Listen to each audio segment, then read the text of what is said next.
Hello and welcome to Metal Vice, a podcast where we talk about all things music. Well, the things we care about. That's right, which is mainly metal music and live music. I'm your host, Brian, joined with the other host, Karen. And for this episode, we are going to be talking about System of a Down, their second show on Monday, September 1st, here in Chicago at Soldier Field. Joining them, we had Avenged Sevenfold. I'm going to get this name wrong. Polyphia, and Wisp, I believe is the last band. So 4 total bands. We were in the 100 section for this show. Yep. Ticket prices that we paid for this were $153.95 with $46.18 in fees and then $3.87 in tax. So, I mean, all things considered for like a fee rate, not necessarily horrible, 30%. Just at 30%. Yeah. Kind of sort of lower than most Live Nation shows. Most Live Nation shows are like, I want to say around 35 to 50% even. Yeah. I think we were at a show not long ago and it was basically 50% fee rate. So as far as fees go, not horrible. I mean, it's still kind of fucking shitty, but you know, whatever. It could have been a lot worse, I guess is the point I'm trying to make. No, you're right. Do you want to talk about buying tickets for this show first? I don't know where we want to start with this. So we can talk about that. It's going to come up a lot, I think. Yeah, and we've alluded to it in multiple episodes this entire year, like about buying tickets. So. Yeah, so this was announced in December of 2024. I want to say December 9th, if I remember correctly. Okay. I was doing some research today on this. And it was announced they were only playing 3 shows. New York, Chicago, and I think Toronto are the 3 shows. Okay. And then each city got a different sort of co-headlining act. So New York got Korn, we got Avenged Sevenfold, and I think Toronto is getting Deftones for their other bands. And then Polyphia and Wisp were joining them for all of them. Okay. So it was announced, and I desperately wanted to go to this. We saw System of a Down once in 2019 at Chicago Open Air. Yep. It was, of the 3 open airs we've had in Chicago, the worst one. Yes. But, you know, it was Tool one night and System of a Down the next night, 2 bands I desperately loved. I was upset with Open Air having the split floor this year where they had a GA up front and then they had another GA behind it. And depending on what tickets you bought, how much money you were willing to spend is depending on what GA you got into. Right. And we've been to other shows like this, and I hate when the GA floor is like that, where it's split, where you basically have the peasants and then you have the people who want to spend a lot more money, which fine, if you want to spend a lot of money on it, but it's kind of like that VIP sort of experience, and more of like, I view it as like people wanting to be seen and not necessarily, you know, fans. It's weird. You know what I mean? What I'm trying to say? They're definitely fans. Don't get me wrong. Yeah, I think more fans would try to be in the first section. But I get what you're saying, though. It's expensive. Like, we talked to a friend about this not long ago, and she was like, I feel like concerts have gotten more of the luxury or more of like the Instagram-y type thing of like, I went to a show, blah, blah, blah type thing. You know what? I like GA. If you want to be on the rail, get there early, fight for it, be on the rail, awesome. But everybody should have that opportunity. I don't like this splitting of the floors. Now, they did it for Back to the Beginning and, you know, the Gold Circle and then what we always call the peasant GA. For that, though, I didn't give a fuck about that. I was just happy to be there. It didn't. I could have been the very last seat in the house. I didn't give 2 fucks where we were as long as we were there, right? Yeah. So it's a different sort of vibe altogether. And that was when we got, like, we were going to buy whatever ticket we had the opportunity, and we honestly didn't think we would even have the opportunity. So that's what we got, was what we call the peasant GA, but just the back of the field GA. But at that open air show in 2019, we were in what we call the peasant GA, as you're saying, but the term we've now called the peasant GA. Yeah, back in 2019 we didn't say no, we did not. That. It was just sort of second GA, I guess, is how we've always referred to it. Or I've always referred to it as second GA. Yeah. Anywho, that's where we were for the system show then. you brought this up and I completely forgot about it. We kind of sort of didn't really watch the system show. Yeah. Because the pit was to our back. So we spent a lot of the time with our arms up watching the pit so we didn't get clobbered and whatnot. Yeah, so we were pretty much facing the back of the field. I remember the lasers. I remember that for Tool. I don't necessarily remember, it for System. But again, it's been a few years. We've seen a lot of shows, and I don't know. That open air was a different sort of vibe altogether. Yeah. But I do remember just sort of spending most of the time watching the pit, pushing people into the pit and whatnot as they bounced against us, and having a blast during that set. Like, it didn't matter that we were in that second GA, whatever. We blamed it on the festival and the organizers and how they built it, blah, blah, blah. We did a whole episode on that at one point in the past. So whatever. The point is, when these tickets went on sale, there was a split floor again. I was like, fuck, this sucks. More and more, though, I've been noticing that they do the split floors, but the second part, the further back part, are all seats. Oh, seats, yeah. Which I think would be worse. I do think it would be worse. So I'm glad they didn't at least do that. But they still had the split floor. I hated that when the tickets went on sale. But I'm jumping ahead a little bit because tickets go on sale. I wanted to go to the show so bad. It sounded so fucking awesome. We've never seen Avenged Sevenfold. I'm kind of shocked that we haven't seen them. Like how big they are. I know in 2016 they toured with Metallica. We were unable to make that tour. So I don't know. It's kind of weird to me that going to all the festivals and whatnot and all the shows we've seen over the last few years, we've never seen Avenged Sevenfold. So that was another reason, like, holy shit, this is going to be awesome. And so, like I said, this was a show I wanted to go. It's at Soldier Field. I'm okay with Soldier Field. I like that venue. It's kind of fun. I've like the few shows we've seen, I've enjoyed there. It's a stadium, it is what it is. But the Chicago Fire football or soccer team play at Soldier Field currently, and I'm a season ticket holder there. So I reach out to my sales rep and I'm like, hey, do we get pre-sale tickets for this? And he's like, let me check. Yeah, here's your code. Pre-sale is in like 2 days or a day or something, right? So you had artist pre-sale. Then I think you had like Live Nation pre-sale. And that's when our pre-sale was for season ticket holders as well. Okay. And when I can't remember the exact timing of all of this, but I could have sworn right before we got our pre-sale, like the night of or something, like the night before or whatnot, after the artist pre-sale, there was like an email sent out by a Soldier Field or by the Fire. I can't remember who sent it out, but basically saying day one for System of a Down is sold out. They've added another show. And I was trying to find the emails today to prove that and whatnot. I couldn't find them, but I swear to God, that's what happened. I did find sort of the announcement of this show. And then that was on December 9th, like I said. And then I think on December 12th was the announcement of they've added 3 more shows. So they added an extra show to every single city, which was kind of weird. You kind of knew they were going to do 2 shows at each stop. It felt like they knew they were going to do that. And I don't know, that's going to go into the conversation later, I guess. But we went to buy tickets and you logged in to get on day 2, I think. And I logged in to get on day 1, whatever it was. Something like you were trying to get day 2 System. I was trying to get day 1 or vice versa. Yeah, I can't remember which one, but. And I wanted the floor. The first floor were like, I can't remember what the prices were. They were very expensive. This is where we didn't take screenshots, and I wish we would have, because we talked to some people who were in the first part of the floor, and they did not pay nearly what we remember the tickets being. I do have this comment in our spreadsheet that says pit tickets were $270. After fees, it was roughly $800 for 2 tickets. Okay. So that, I think, was the second pit. Yeah, because I remember the first pit being like $1,200 or $1,400. So yeah, for 2 tickets. Yeah, so here's the thing. I put the second pit tickets in our cart, and I went to go check out, get to like do you want to purchase? I had said, do not secure my tickets or do not protect my tickets.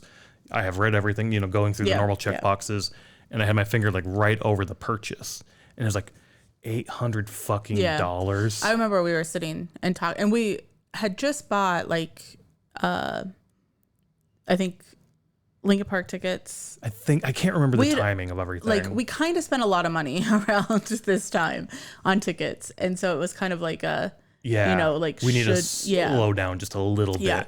And I think we just got back from Denver Beer and Metal Fest too. Yes. And that was a bit more pricier we this had year. A lot of stuff between October and December that we were paying for and stuff. But anyways, and you keep saying like, I was so excited for this show. I wanted to be there and all that stuff.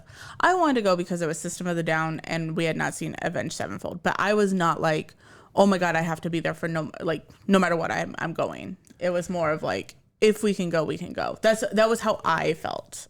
Yeah, I was definitely in the vein of, I really, really want to go to this, but if we don't make it, it's okay. But also, like, if we don't make it, I'm going to be a little, oh, that kind of sucks. Yeah. We probably honestly would have walked over there and hung out outside, even though you can't hear shit now outside. No, they blare music outside. We would have found somewhere that we could have listened to it possibly. But yeah, that's sort of where I was at.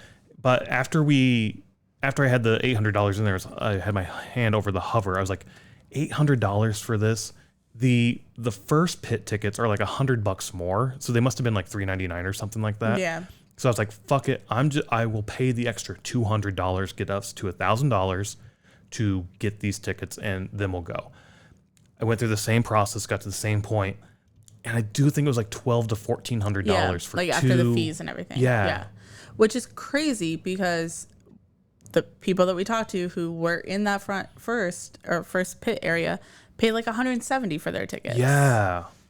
So it's like, even if it was that second pit, $170, it's $100 more. Yeah, $100. Yeah, but I'm pretty sure they were in the first part. So I'm pretty sure that this had dynamic pricing or whatever it's called on it. You were told that if there's dynamic pricing, there's like a warning or there's like a thing or something. I have seen people post on like Reddit and whatnot that say like you can tell if it's dynamic pricing or not. And I've had some people even like comments I've read that saying like, oh, there's like a little flag or something that shows you. I have never seen that. But yeah, it definitely had a vibe of like dynamic pricing on, knowing like what we know now and who we've talked to about the pricing and whatnot. Yeah. Because I mean, typically floor prices are a little bit more than seats. Well, maybe not. I don't know. Yeah, it depends. It really depends. But we were in like the 120 something section, basically straight back. But we still paid $200 after fees for 2 tickets, which I think is even a lot. But, right. No. Yeah. I get it with the whole very limited U.S. or North America shows and 6 shows, the big bands that are, like the 2 bands playing right and longer sets and everything. And like when it was announced, everybody's like, and when they added the extra shows, that was 6 shows this year total. And one of the comments or one of the articles I was reading today on the 12th of December 12th, when they announced the extra 2 shows, there's like, that's 6 shows for System of a Down. And if you're keeping track, that's the most shows they played in a single year since 2018. Oh. So they don't play that many shows. So that's another thing as well. They're not touring that often. So I get the whole supply demand thing, but it's left a horrible taste in my mouth after we bought the tickets of being like, this is fucking insanely expensive. I don't understand it. Like, I get it. It's System of a Down. A lot of people like it. Yeah. But this is like more, I feel like, than we paid for Metallica the year before. Oh, yeah, it is. Yeah. And then we got 2 shows. No, I think it was like 300. Let's take a quick look. Another reation why we keep the spreadsheet. Metallica was $315, but that's 2 shows. 2 shows, yeah. And we were on the floor. Not a circle pit, or not circle snake pit. Snake pit, yes. Yeah. But 2 shows, 6 bands, or 6 sets total. This was 4 sets. Yeah, I think the other thing that kind of, right before the show, that kind of got me was there's a person who we are friends with on Instagram. We've never actually met in real life from the Chicago area, who went to night 1 and then went on like some resale app to check for tickets because he really wanted to go see night 2. And on there for the second GA, the further back GA, or the back of the field GA, it was $109 for a ticket. And that kind of made me mad, where I'm like, if we would have just waited, we could have got a ticket the night before the show or the night of the show for $109. So like, here's the thing, right? You know it's sold out. You knew it was going to sold out or be close to selling out. Yeah. And we've made this gamble before where we don't buy tickets and we wait, and then it sells out, and then it's extremely expensive. $800 for a ticket, yeah. And I'm like, fuck that. I've tried to, for these big shows, buy them when they get announced. So I'll do you one better, though, on that whole ticket price. Are we one upping on ticket prices now? Yeah, fuck this. We are. So there was a Reddit post I saw yesterday, because I've been very heated about this personally with the ticket prices we paid and the split floor, whatever. The split floor I don't like, but whatever. And we will talk about the set list eventually. Yes, we'll get into the show eventually. The split floor, whatever. I don't like it, but if you're going to do it, fine, whatever. I can't control that. The ticket prices being that fucking outrageous, just it's been eating at me for so fucking long. I hate it so much. But somebody on Reddit posted like, why is everybody okay with getting screwed over or ripped off or something like that? And reading through his post, he's basically like, hey, I bought floor tickets for $350 the day they went on sale. And this is for System? Yeah. Okay. For System Night 2, the one we went to, I think. Or they were at Night 1. I can't remember. Bought for $350. I just took a look on Ticketmaster, and you can get them for $150, literally half the price, basically, or whatnot. Of what he paid the day that they went on sale. Exactly. Yeah. Going through the comments, people are talking like, well, those are resale. It's basic supply and demand. Like, yeah, no, it kind of is. You have scalpers buy a bunch of shit up and then go and try to resell them. Nobody's buying them, so they're lowering the price. And that's always been the argument that we've had too, if we're going to do this, of just like, we'll just wait till the day of the show and buy them because they might be lower. Not always true. The times we've tried that, it hasn't worked out well for us. So we just buy them when they go on sale. This person on that same thread took a screenshot in the Ticketmaster app in the very first pit section. Not resell. These are because they have verified resell or they have standard resell. Oh, yeah. $89.10. For resale or for standard ticket? Standard. For the day not of. Resale ticket day of. That's bullshit. Right. That is cheaper than we paid. Oh, if I would have known that before the show, I would have even been more pissed. And somebody like on the comment right below that or something somewhere in this whole thread, they're just basically like, yeah, not to rub it in or like, I'm not trying to brag or anything, but I paid $115 after fees for that section. Yeah. See, this is what pisses me off because, and we didn't take screenshots of anything. Right. Of when we bought them, but I know that the price was outrageous. Like I said, I have in our comments, I wish I took a screenshot also, but I had in the comments that it was $270 and roughly $800 for 2 tickets. Yeah, and that was for the back pit. That was for the back pit. And like I said, like I wanted to buy those and I was going to, and then it's like, I'll pay the extra $200, whatever. Fees won't be that much. But fees like drove it up even to $1,200 or $1,400. I can't remember what it was. I feel like it was $1,400. I feel like it was too. I remember it being like super, or like 13 something. And I was like, fuck this bullshit. I'm not doing that. And it's like, but I want to be there. And I think I closed the app, and later that day, or a couple hours, like maybe after eating lunch, I pulled it back up like 10 minutes later and like, fuck it, I'm getting these seats. No, I bought these. These are the ones I got. Oh, but maybe I was like, fuck it, just do it. Like, I don't know. Because I have a screenshot of buying these, so. I was very upset when these went on, and I have been upset ever since. And it was as soon as we bought them, it was like instant buyer's remorse. Like, why the fuck did we do that? Yeah, and it really impacted my mood for the night as well. Me too. Like, me too. I was kind of irritated. We had to go to Soldier Field. I was irritated that we were in the seats. I was it was just, it wasn't in nothing against System or Avenged Sevenfold or even the openers. Like, they played fantastically, I think, but my attitude was like, fuck this. Yeah, I'll get into my attitude towards the bands here in a little bit. It's going to come out sooner or later.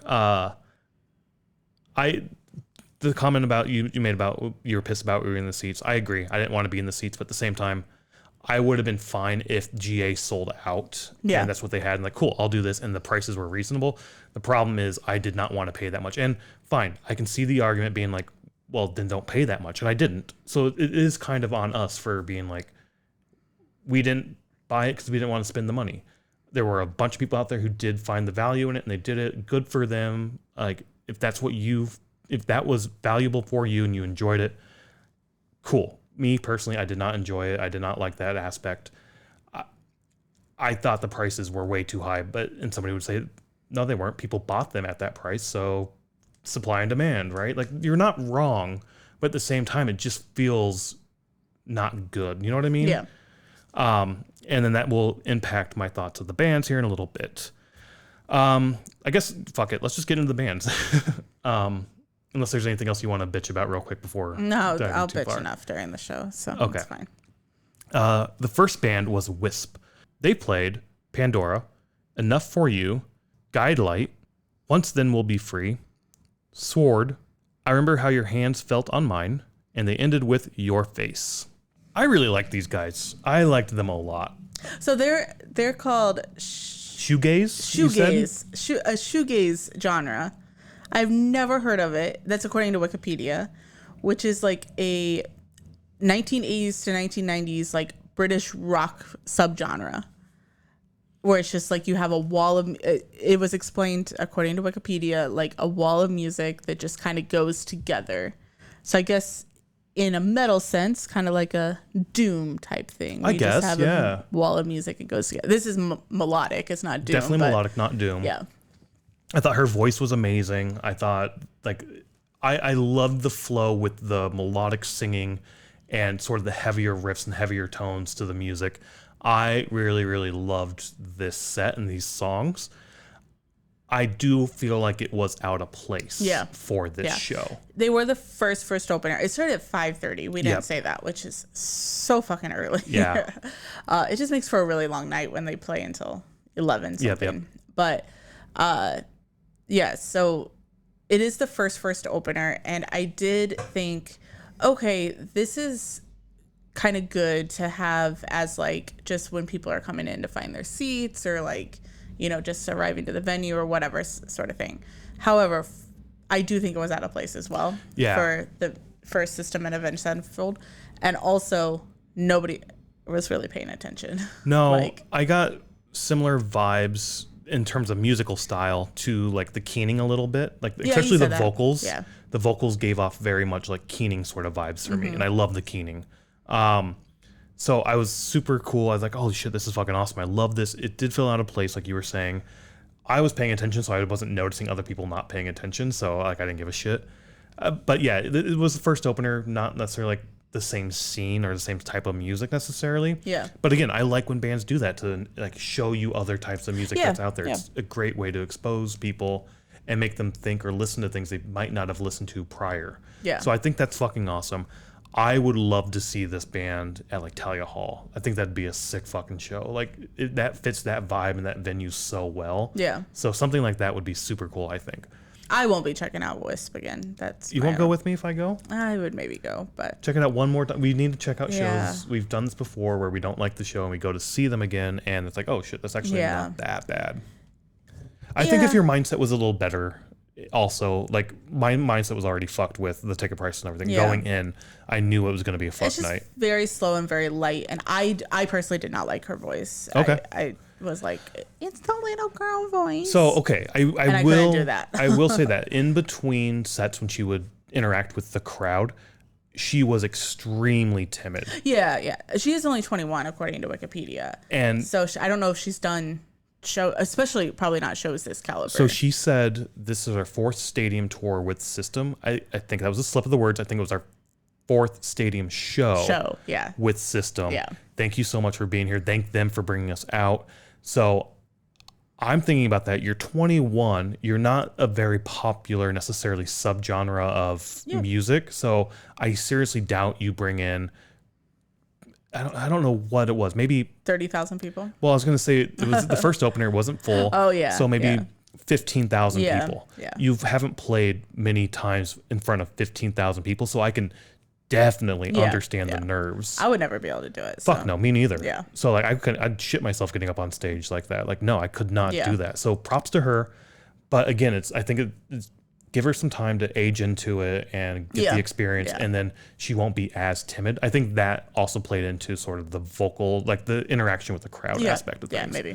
But I did pick up on that too. I was like, ooh, you just seem so fucking timid. I didn't know she was 21 until after, and you told me. I looked him up on Instagram because I was just, or not Instagram, Wikipedia, and I was just interested. I was just kind of interested, like, The rest of the band was moving around and working the stage really well. So like I think it's just one of those, give them time and they'll work into like the live aspect of things, especially for crowds that fucking large. Yeah. So good on them. I enjoyed it. I'll definitely check them out again. They're on the playlist now. This could also be a good sort of fall gloomy day type of music to put on when it's just sort of chill back and relax a little bit, I think. Okay. Moving on to Polyphia. Not Polyphia. There's not an R. Polyphia. Polyphia. Oh, they said it. They said it multiple times, and I can't remember. I'm going to call it Polyphia. I don't think that's right, but I'm going to call it that. Polyphia. Yes, I'm trying to like think of how he said it. He only said it once. He said it twice. I think. Oh, did he say it twice? Yeah. Okay, I remember once. Polyphia. We'll just say that, or whatever we say multiple times. They played Loud, Chimera, Goose, 40 Ounces, The Worst, Champagne, Euphoria, Playing God, and Goats.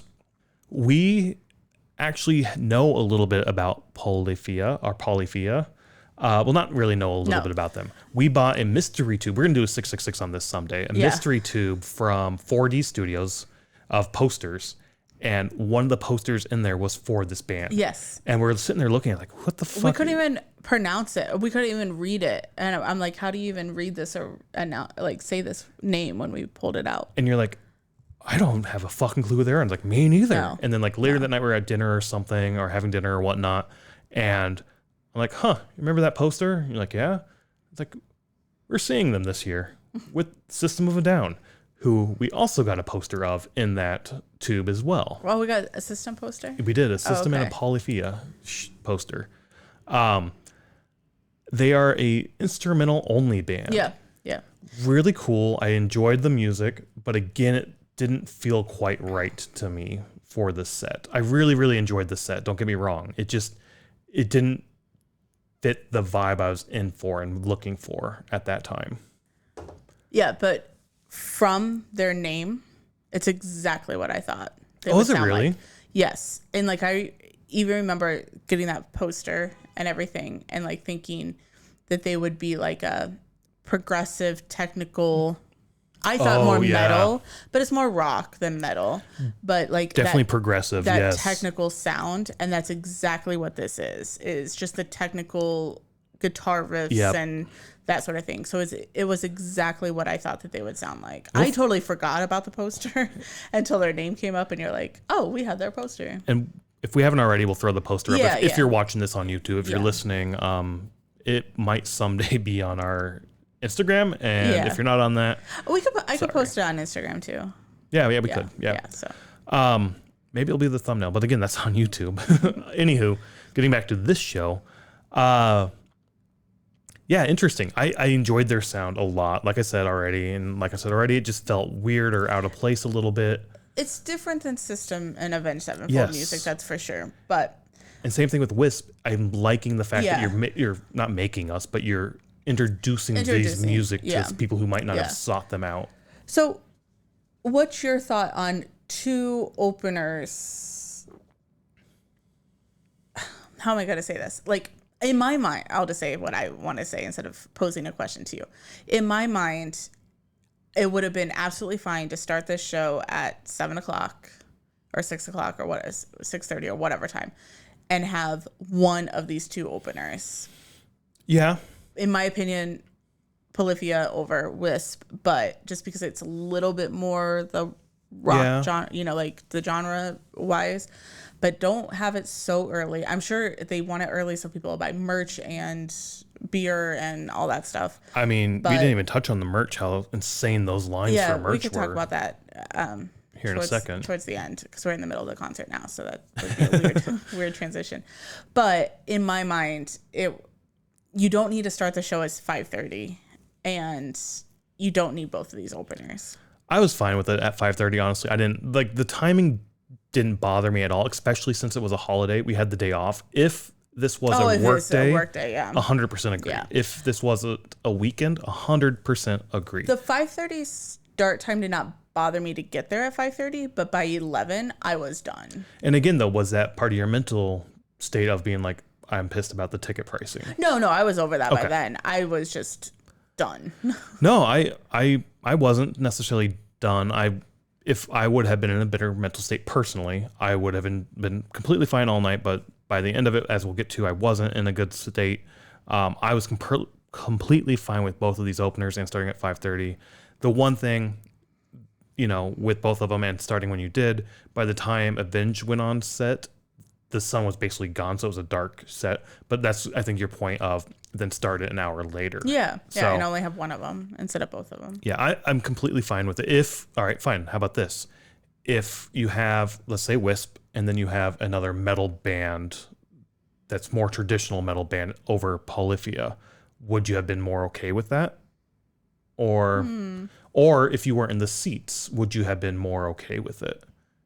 No, I don't think I would. I wouldn't want to be on the floor for Wisp or Polyphia. No. But what I'm saying is like I didn't mind just sitting there and listening to it. I don't see the point of having both of the openers.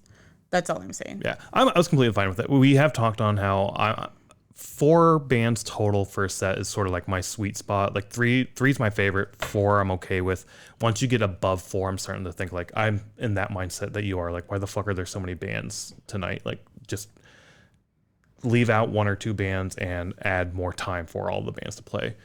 But no, I was fine with it. I don't remember when it was also during their set, Polyphia, the Wall of Death. Or was it supposed to be like the Wall of Love type thing? That was so fucking stupid. Like, see, normally you're not the downer that, like, no, I would. Incarceration got me on the Wall of Death. Did it? Oh, yeah. When every single band, well, not every single band, that's exaggerating, but almost every single fucking band. And then the Slaughter to Prevail Wall of Death was just a ridiculous waste of time. You could have played a whole nother song during that. It really got to me. But before that, it was like you would maybe have 1 or 2 shows here and there that would do it. And then like, I think we were earlier this year also, we were at like Riviera, I think, or the Vic, and they called for a Wall of Death, and that pit is like so small already. Yeah, I can't remember. I do remember like, before Incarceration, I had that same comment. The Incarceration got to me. That got to me. I had the same comment though of every band now is doing a Wall of Death, and it's kind of I'm personally over it as well. At that time I mentioned it may have been Chaos and Carnage or something, I don't remember, but at that time I was like I'm over it, and you're like, oh no, I still love it. I didn't realize you were now off that Wall of Death Incarceration got it. Like even Signs of Swarm did one, and they were like, split it all the way to the back, and it's like and I love Signs of Swarm, and I'm just like, you don't need this. Like, I don't know, it was. Yeah, I get it. It's to get the crowd, a way to get the crowd moving and stuff. But at Incarceration, you didn't need that encouragement. But like everybody's doing it anyway, and it's the same thing as calling circle pits. I don't like circle pits. I hate circle pits because don't bother me. Because it's stupid. I'm not gonna go run a fucking mile, and that's what you're asking me to do is run laps. So I'm not a fan of circle pits. I'm definitely not a fan of Wall of Death. Not because they're not cool. I think they're just overdone. I think like it used to be back in the day. You never saw a Wall of Death, like very, very rarely. My first one was my first GA show with Lamb of God, and I don't think I saw another Wall of Death until maybe in the 2020s, honestly. It's been so... Oh, probably in 2019. I don't think so. I could be wrong, but I don't remember a Wall of Death back then. Anywho. I don't know, there's been some really cool social media posts and stuff of like really, really cool ones like at... Well, I guess Slaughter was the one that did it. I think at not Aftershock. Download. Was it Download? Somewhere in Europe, I thought. Yeah. Or what's the one in France? Hellfest? Hellfest, I think, is where he did it, or where they did it. Okay, yeah. It was like the world's largest or some shit. And that video is really, really fucking awesome. And I think that's what was trying to be recreated, like Incarceration. But I think that's what everybody's trying to do. Is it's like it's becomes get that like, viral moment. Yeah, exactly. Yeah. So it doesn't feel genuine. It's overdone. I don't like them. This was weird because it felt out of place for their music and their style. Which again, that might be why they changed it to the Wall of Love. Which again, Aurora Wave did a Wall of Love too. At a festival, yeah. No, at the show we went to, I think. No, I told you about it. They didn't do it there. I thought they did a Wall of Love there. No. I kind of whatever. It doesn't matter. I wanted them to because I wanted you to like freak out about it, but they didn't, and I told you about it. Yeah, so. It just didn't fit their music style that well. No. Like I don't know. I remember that so much, and I was just sitting there like, no, fuck this. This is so fucking stupid. Looking also back real quick at, so I spent a lot of time today on Reddit, looking at the System of a Down threads and whatnot and going through things. And one common thread throughout a lot of stuff was about how there was no moshing, no crowd surfing. I saw that, I guess, down in that area, they had signs up everywhere saying no moshing, no surfing. So apparently, based on what I can gather from what I read on Reddit, is night one, Polyphia was calling for crowd surfers. And they had a bunch of crowd surfers go up right away all at once. And after that, then they put the signs up for no crowd surfing. Later in the night, apparently, and there's some images of this as well, people would crowd surf, and then as they went over the barrier, security would put a giant black X on them, and they'd be marked, and they basically said, if you come back over, you're getting kicked out of the venue. And I heard of some people also getting kicked out for crowd surfing. That could be why they did the Wall of Death instead of the wall, or like to call it the Wall of Love or whatever. Yeah, whatever. Okay, so that's a little different, because then it's like, well, you guys are saying that we can't do this, but fuck you, we're going to do it anyway. So now you're around it a little bit better now? No, I'm just I'm over the Wall of Death. I am. But if it's a fuck you to Live Nation and the, what are they called? The Montgomery Security or whatever over there? Yeah, so the security at Soldier Field is leased out to this company, and I have heard nothing good about them. They're just pseudo cops. That's kind of the vibe I've heard and like on Reddit and whatnot, because they had a big fuck up at a fire match not too long ago, and people were saying the same thing. They're just sort of like entitled wannabe cops, basically. Yeah. But I have heard nothing good about them. And we saw them from the stands. Like, they all were walking around with their little handcuffs and stuff, and it's like... I was getting pissed off at the amount of security and like having the negative connotation from the post I had read from night one about how rough they were and how shitty they were around crowd surfers and mosh pits and whatnot. Yeah. So I was a little pissed off about that as well. Typically, you go to a venue and security's super cool. Yeah. They're like, whatever, crowd surf, it's fine.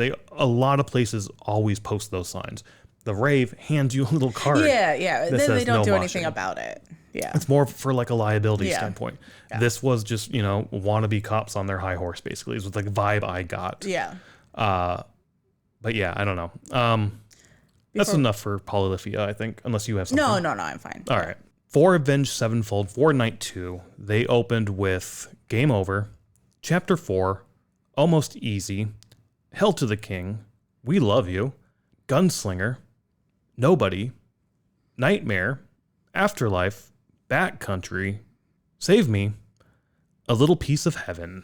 So as we said, we've never seen Avenged Sevenfold. I don't know a lot of their music. The three main songs I know are definitely Hell to the King, Backcountry, and Nightmare. Yeah, I think I would agree. Those are the ones that are always on playlists. And when we're watching YouTube and they come up, it's one of those three songs. Hell to the King for sure. It's on the radio as well. I know those songs. I've always wanted to see them. Not always. It's been one of those bands. I'll see them if they're around, but I'm still kind of surprised we've never seen them because they are pretty big and well known. Yeah, I went through a phase. I remember when we lived further north, and I was listening to a playlist, and I would go for a walk every day, and Hell to the King was the third song. Oh, really? And I was always I want to see them so bad. Okay. Yeah. Interesting. I did not know that. Yeah. Yeah. You maybe told me at one point. Anywho. We have lots of conversations. Yeah. And they also had a new album last year, a couple years ago, I think, that everybody shit on. They did not like. It did not feel like their stuff.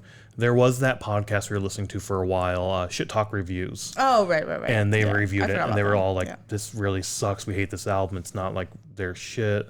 I ended up listening to the album and kind of sort of enjoying it. But again, I wasn't an entrenched not Hilton King, Avenged Sevenfold fan. Yeah. So I understand why fans might be off put by it, especially when the band changes their sound so drastically. Right. And there were some songs on this night that sounded very different than I expected, and I assumed were off that album. Oh, okay. I still think they are. I added it to the playlist, but I don't know their albums that well. It's kind of they got the Cream cover or something. I don't know. But yeah, there were a few tracks last night at the playlist that they played that I was that kind of sort of fits the vibe of what I would expect for people not to like. And again, because I was going into this show hot-headed and kind of pissy about the ticket prices and everything, I was looking up comments and I was trying to find posters on the subreddit for Avenged Sevenfold. Yeah. And I was going through it, and there were a lot of people that seemed to be very upset with the night one set list. So when they came out, there was some point, I can't remember, they're like, we're going to play a different song than we didn't play last night at our show. I wanted to compare, and I got both set lists up now. Maybe we'll throw them up on screen. I'm not going to read through everything. I'll just throw them up on screen. But there is some overlap. Like Hail to the King was both nights. Nightmare was both nights. Game Over was what they opened with both times. But Chapter 4 and Backcountry that they played on night 1 or night 2, they did not play on night 1. So there is a significant, maybe not significant, but there's a good number of songs that are not the same. Yeah, like looking at them, there's a lot of uniqueness to it. I mean, there's like 5 songs that are overlapped both nights. Yeah. I think I'm going back and forth to try to see, but I think it's 5 songs that are overlapped and the rest are unique. So 7 unique songs. 12 songs total. And I'll just read them off, I guess, for night 2. They have Game Over, Mattel, Afterlife, Hail to the King, Buried Alive, The Stage, So Far Away, Nobody, Nightmare, Not Ready to Die, Unholy Confession, and Cosmic they ended with. So yeah, all right, there's a significant number of, different songs. If you ask a Tool fan at Tool in the Sands, they'd say that they're not unique enough. I want a refund. Yeah. But like these shows were not sold as unique sets. No, but it's cool that they did unique sets. When they said we're going to do a different set list, I wanted to compare because I was like, in my head, I was like, I gained a whole new level of respect for this band who is going to go out and put on a unique set each and every different night. Like we talk about this all the time, how I wish more bands would do stuff like this, especially on tour, where it encourages you then to go see them multiple times if you can. And there's been sometimes we've seen a band multiple times on their tour. Some bands are younger, like Bloodywood, for instance. They don't even have the catalog to do it. They don't have the catalog to do it, especially when they're doing their own headlining. They basically played everything they've ever written. Yeah. So one song twice. Yeah. So I get why they don't do that.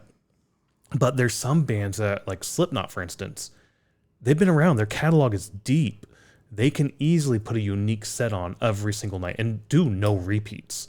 Here, there's some repeats because, I mean, as a casual Avenged Sevenfold fan, if I didn't get Hail to the King or Nightmare or Backcountry, I would have known probably none of the songs they played. That's true. Yeah. So you do have to kind of throw those hits in there. Yeah. But other than that, you can do your deep cuts. You can play around and have some fun with it. I wish more bands would do that, and we've talked about that in the past. So I really loved and I gained a new respect for them because of what they did with their set list. Yeah. I'm really happy for the person that we were talking about that got the front pit tickets the first night. Right. Because he was going because he loves Avenged Sevenfold and is part of the fan club and all that stuff. So he ended up going night 2. We didn't meet up with him or anything, but I'm glad that he did go because it was unique, and then you get to hear. Have you messaged them at all about that? No, I haven't yet today. I've been busy. I'm really curious to see because the guy we're talking to is our next door neighbor camping friend at Incarceration that we met. Yeah, that's how we met them. So he and his mom came for the first night, and he came down for the second night. Yeah. I'm curious to see what he thought. If he was happy, if he was pissed off with the first set and then therefore happier with the second set. Yeah. So I don't know. That was really cool. But the person that was saying like, oh, I want to buy tickets tonight too, was wanting to because he didn't hear the songs he wanted to hear from Avenged Sevenfold. Is that what it was? 1.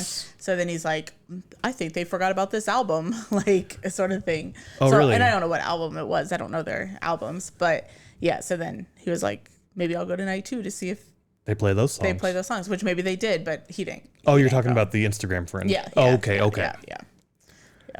Yeah. Did we ask him? Did he go to the night? He didn't go to night 2. All right. No. That's too bad. But otherwise, he could have gotten other songs or whatever. Yeah. I was happy with their set. They put on a really good stage show from what we could see from being in the back. This experience being way in the back was total. I was looking at the screens the whole time. I was too. Every once in a while I would, look down at the stage and you could see them or whatever, but it was pretty much, I was just looking at the screens. Which, whatever, it is what it is. Sometimes like you are in the seats that far back and that's what you have to do. And I'm glad they had the screens. Fine with that. Yes. Because I went to Disturbed at the United Center. I was all the way in the back and they did not have screens. So you could not see anything that was happening. they did have screens. And one thing I completely forgot about with Polyphia, yeah. They had the center, so they had the screens on stage left, stage right that were showing the cameras on the band. Cool. And then they had the center screen behind the drum kit, taking up the huge screen, right? With just their name on it. Yep, the whole time. It was black with white letters. Yep. Yeah. Below them, like next to the drum kit, they had these like this 2x2 square looking setup with LED screens that were doing some really cool imagery to go along with the songs. I wish they would have put that on the big screen. Fuck off with the name and put that up there, or put it on the stage left, stage right. Because their music goes with that and everything, like kind of like the trippy look and all that stuff. And yeah, that kind of made me mad. I totally forgot about that. But yeah, I was kind of like, why don't you utilize the screens more instead of having it all the way down by the drum kit where people in the back can't see that? Right. So, yeah. Agreed, 100%. Getting back, though, to Avenged Sevenfold and their screens, I am very, very curious about the effects they were using for their screens. Okay. I never thought about it, but what's your thoughts? I was watching it, and it looked like it may have been on a delay, but the camera was following the lead singer and the other band members. Right. No, I forgot about this. Yeah. As they were walking through the stage, and you could see that on the screen, them walking back and forth. Like, I'm pretty sure it was live or there was a delay. No, because I was watching too, because I was like looking at the screen and then down, and it's like as they're walking or as they're going, it's almost the same. I think it was a bit of a delay though, getting to the screen, which whatever, that's fine. Yeah, probably a couple seconds. But not only was it them, it was this sort of smoky sort of art invoking like Grim Reapers around all of them. Yeah. Which really cool imagery. Don't get me wrong. Yeah, to explain it a little bit, think of it like an Instagram filter, not Instagram, Snapchat filter. Yes. Where like you're doing some, like where you have like an image over your face or your face is changed or whatever, but just the entire body and the entire thing. Yeah. So yeah, exactly. That's a good way to put it. It's like a filter. A filter, yeah. To do this like Grim Reaper, smoky death sort of skeleton vibe. Yep. I loved the look. Don't get me wrong. I totally forgot about that. It was so fucking awesome.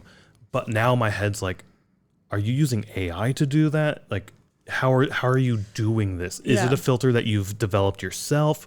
I didn't even think about filters, honestly. I just figured it was like, you have an AI process in place to modify that image, which I'm kind of okay with. This to me is a good example of how to use AI in music to do these kind of effects. Well, yeah, because it's a show production, not music. Exactly. It's not like they're doing AI music production. No, yeah, but it's part of the live music show.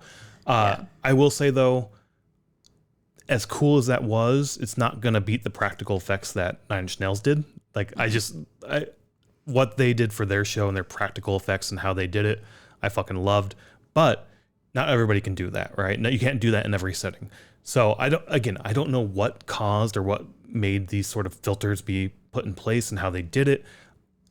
I just know, like, the technical person I am and the kind of person I am, I want to know more now about this process. Yeah, I thought it was really cool, and I thought it really gave depth to the show. Yes. Especially for the songs that I'm not aware of, because then it's like you have something to watch and go with the music and stuff like that. And I do think it was live. I understand you're saying it, it might have been like a little bit delayed, a half a second or a second delayed or something like that. But like, to think about it, like if the bassist was playing, it was like a Grim Reaper skeleton looking dude playing in like smoke and like gray robes and stuff like that. So it was really cool. They did though have some practical effects as well to go with that smoke, with smoke machines, both on stage, I assume, but also in that gap between the back GA, the second GA, and the first GA. It seemed like there were smoke machines in that gap as well. So you had this like wall of smoke or this cloud of smoke constantly moving. Yeah. It was kind of cool, but kind of fucking weird as well. Yeah, it was interesting to have it in the middle of the field. That's not something you really see. No. I mean, you can now that you split the floor in half, so you can technically do that. But it felt weird for sure. Yeah. All in all, super fucking awesome set. I will definitely want to see them again. Yeah, I want to see them again. I want to listen to more of their music. Yes. Because, like I said, I only know a few of their songs. And then we get to System of a Down. I'll read through their set real quick, and then we'll go back to bitching, I bet. They opened with X, Sweet Pea, Prison Song, Violent Pornography, Soldier Side Intro, BYOB, Science, Needles, Deer Dance, Radio Video, Dreaming, Hypnotize, ATWA, Bounce, Pogo, Pogo, Pogo, Pogo, Pogo, Pogo, Bounce, Suggestions, Psycho, Chop Suey, Lonely Day, Lost in Hollywood, Snowblind, a Black Sabbath cover that they've actually recorded, so we were able to throw that on the set list. Aerials, Forest, Cigarro, Toxicity, and they ended with Sugar. Something I did not say about Avenged Sevenfold, we're going back and forth all night, that I think was true for them at the beginning of their set, and I think it was true for System at the beginning of their set. The audio for the vocalist was kind of shitty. Oh, yeah. Yeah. I do feel like it got better as the set went on. Yeah. But it was definitely shitty at the beginning. I remember, especially for System for sure, was so shitty when it started. And I was like, maybe it's the wind? Because, I mean, being an outdoor.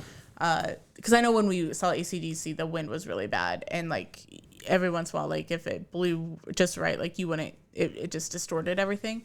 But it did get better, I thought. Yeah, I think it was just the balance. Like, the instruments were overpowering the vocalists. They didn't have it adjusted quite right. And, like, you have that at most shows anyway, honestly. Like, the first couple songs are going to be a bit to adjust and get everything settled in. And this was definitely true for these two shows for me. And I'm not a huge fan of seeing shows at, like, Soldier or, like, a stadium like that, because I think the echoes are really bad as well. There was a lot of echo as well, Like, I don't know if I got used to it as the night went on, or if it got better, but but even when we saw Metallica in Detroit, like, I thought that venue was horrible because of the echoes. As I said, we'd get back into bitching, and I think here's the point where it's going to happen for me.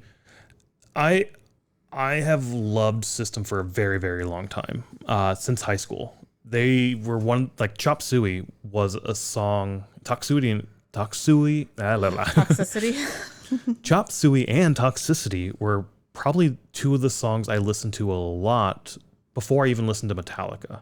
Oh, okay. Like, they were on the morning MTV music video playlist and TRL, or maybe not TRL, but like the music videos on MTV they were like always on there.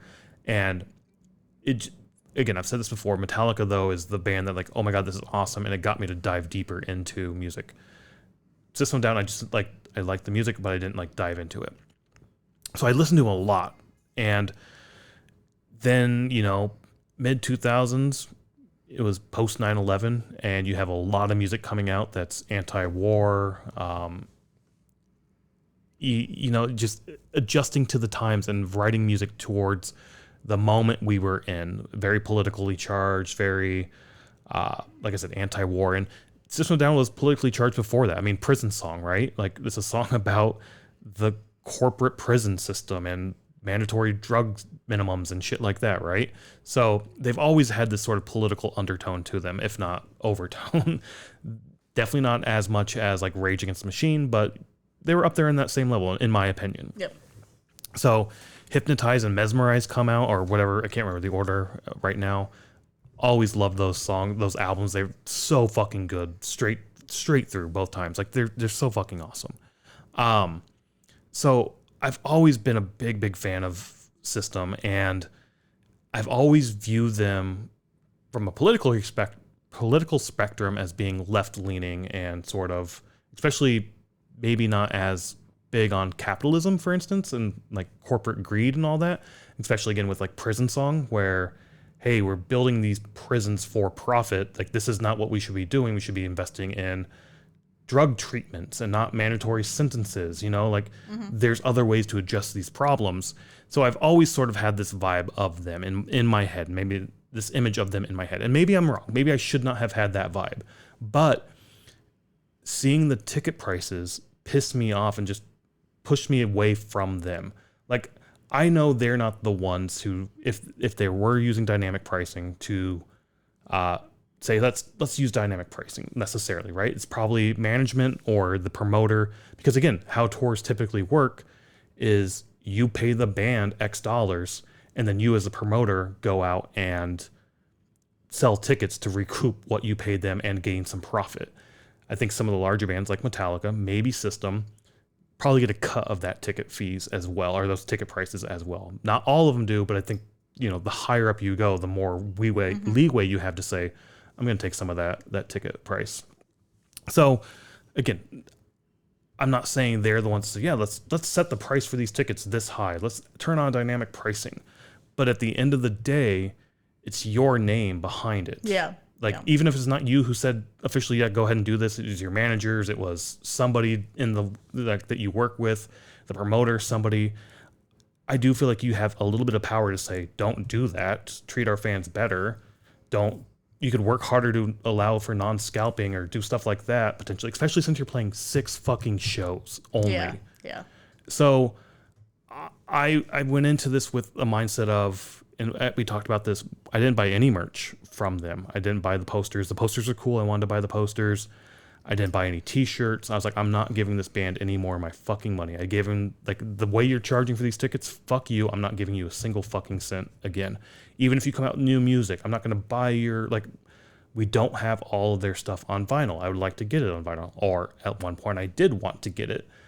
I'm kind of in the mindset now, as it's been about a day, where for me, the way I feel towards System of a Down right now is, I think, the exact same way I felt towards Slipknot after Linefest. Oh, yeah. Linefest was not Slipknot's fault. It was Mammoth Production who did they hired the catering, who then fell on their obligations. It just was not ran well. They came back and did Nutfest Iowa last year, and it was much, much better. But that Linefest was 4 months and months after.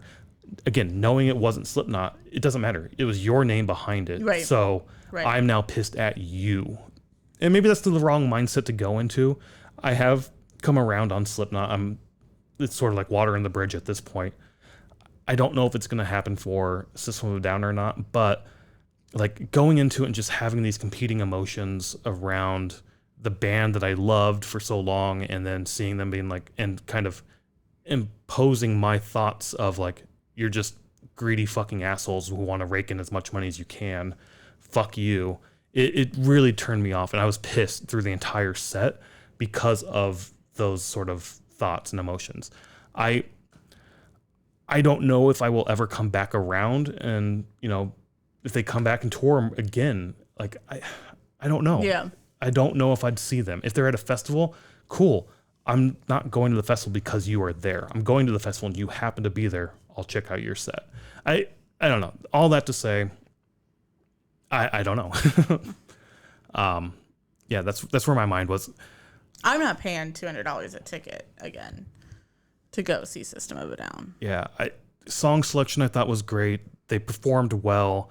All the comments I saw on Reddit, most of the comments, not all of them, almost all of them were, holy shit, this was a bucket list band for me. This is my favorite band. I finally got to see them live. I've never seen them live before. I'm so happy I got to be there. It was one of the greatest shows I've ever seen. Good for you. I'm so happy for you that you got that experience. If this was Metallica for me, I think I would be in that boat and I'd gladly pay the money. But I don't know. I'm happy people loved it and enjoyed it and got so much out of it. I personally did not. And I am truly happy for them. But yeah, I did not get that personally.